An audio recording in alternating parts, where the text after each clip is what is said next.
Thank you for having me. So good to have you with us. I appreciate it. Thank you. And obviously, you are joining us with Old Spice here. Yes, I am. Yeah, they've had a great program. Been fun spending the week with them, getting to see all the different stuff they're doing. Just released their new their 5 new body washes. I heard you're an exfoliator, right? Yes, I am. Yeah. Yes, They got a new one. It's important to stay fresh, right? Absolutely. Let me say this. Can we start off with, sure. ladies and gentlemen, First Take, we pride ourselves. I know I pride myself on being fair. Okay, I'm going to call it like I see it. We get into subjects from time to time, particularly being an African American, about discrimination. I called him. Basically, I said his situation was reverse discrimination. This is one of the baddest brothers to ever play college football. He had a 2,000-yard rushing season in 2015, 1,600 yards in 2016, and everybody talking about all of these people. And I said it before, and I'm going to say it again. I'm proud of you because of what you did. Number 8th overall pick, Carolina. This is a bad somebody that has been underappreciated from the time he was in college. He's that good. I just want to say that. I appreciate that, man. I'll tell you what, he's one of the only ones, man, from the jump that stuck with me. So I appreciate being on the show. Well deserved, well earned. Yeah, it's great to have you here with us. Thank you. All right, you took New England on the pick board. Fans like it. Why do you think Brady and Belichick will get it done? Oh man, well, first off, I had to pick, so I picked the Patriots, and I think it's tough. It's tough to go against a guy like Tom Brady and obviously a coach like Bill Belichick, and to see what they've done and the experience they have.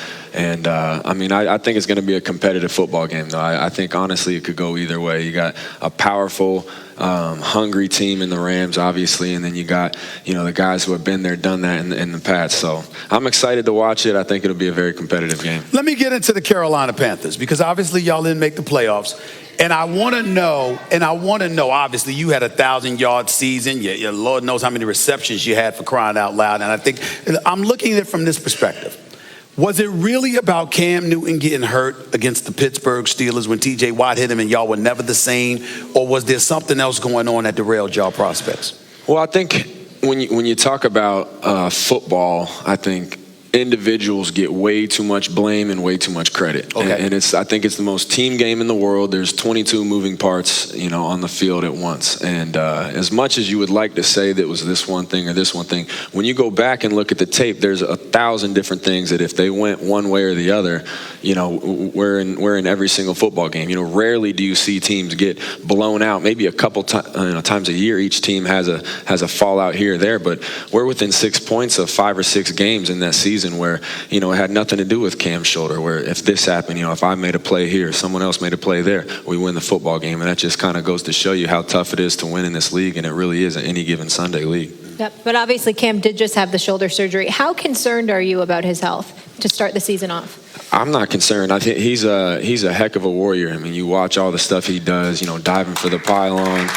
I've seen him deplete safeties for, throwing out blocks for guys on reverses, stuff like that. When you see that, he's got the warrior mentality that you want in a quarterback, and he's an extremely hard worker. So watching him, I know he's going to do everything he can to come back. I respect his work ethic, his warrior mentality, his level of production over the years. But when you are that valuable, does it not reach a point where we now have to start questioning wisdom? In other words, because those are some big boys out there that y'all going up against. Even though Cam Newton's a big boy walking around like 250, does he really need to be taking those hits and inviting them when he's the quarterback of the franchise? Well, I tell you what, I think like you said, you respect his production. I think that's what has made him produce, is that mentality to go for the pylon. I thought, when it comes to competitors and certain guys, I love watching UFC fighters, and some of these guys have the fight won, but you'll see them in the last 10 seconds brawl. And they're risking getting knocked out. And I think that's just kind of that mentality of I'm in this because I love the game, and I'm in this because I enjoy playing football, and part of that second level stuff. Now, I would personally like him to not take as many hits. Yeah, absolutely. But I just don't think, it's kind of in that fighting spirit that you want to continue moving. You want to throw out blocks. You want to fight for first downs and die for the pylon. So I think that's part of just what makes him him. Since we're both big UFC fans, who's your favorite UFC fighter? Oh man, I got to go with my guy Justin Gaethje or Cowboy Cerrone. Those are two Colorado guys. Oh, Cowboy Cerrone just beat that brother down the other week. Lord have mercy. And a lot of people counted him out. They said he was too old and he got it done. That brother that he beat up, I don't even want to say his name because it would be embarrassed. It's the kind of beat down where it's hard to go home to your woman. You know what I'm saying? It's like, damn, that was a butt whipping right there. That was bad. That was bad. No, he's a Colorado. Both of them Colorado guys, so I root for those guys. I'm a John Bones Jones guy myself. That's just me. He's the real deal. The only person that gets in his way is himself. Which backfield do you think is more important in this game?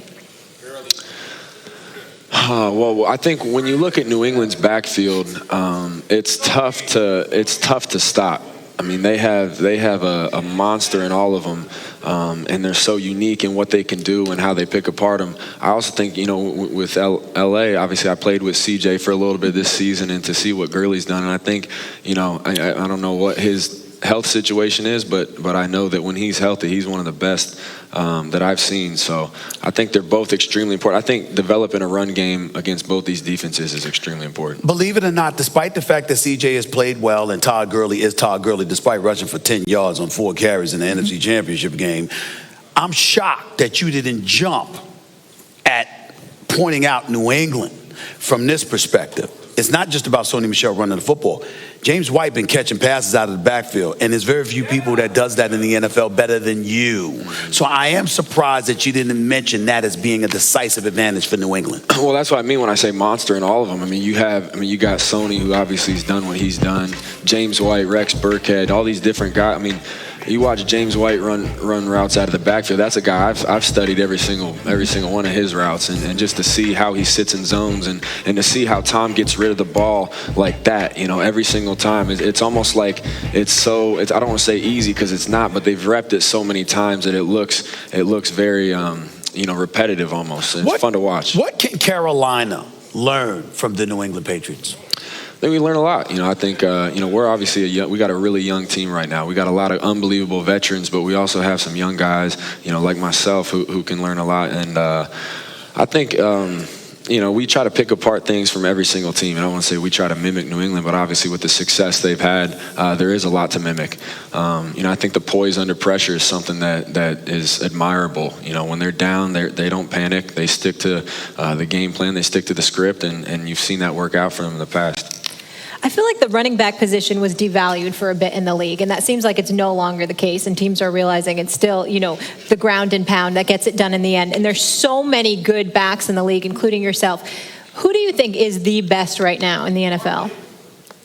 Me. Yeah. If you had to take yourself out of the equation, if you're not allowed to choose yourself, and I love your confidence, who would you roll with? Oh man, there's so many backs. Give me one, just one.